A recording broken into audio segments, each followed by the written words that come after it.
Hey guys, 5 hours later, after about 60k and 1700 meters of ascent, I'm done. Today's ride was really demanding.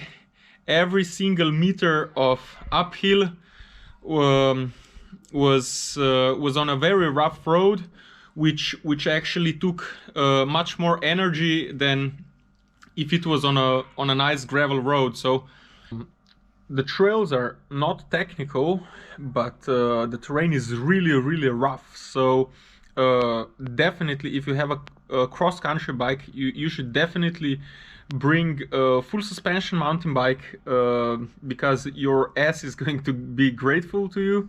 If all the climbs were on a nice gravel roads, I would say that this ride is comparable to the one with about 2500 meters of elevation. So yeah, you have to be physically in a great shape. Otherwise, this route goes on the route of Rabat's cross-country marathon. It offers really nice views and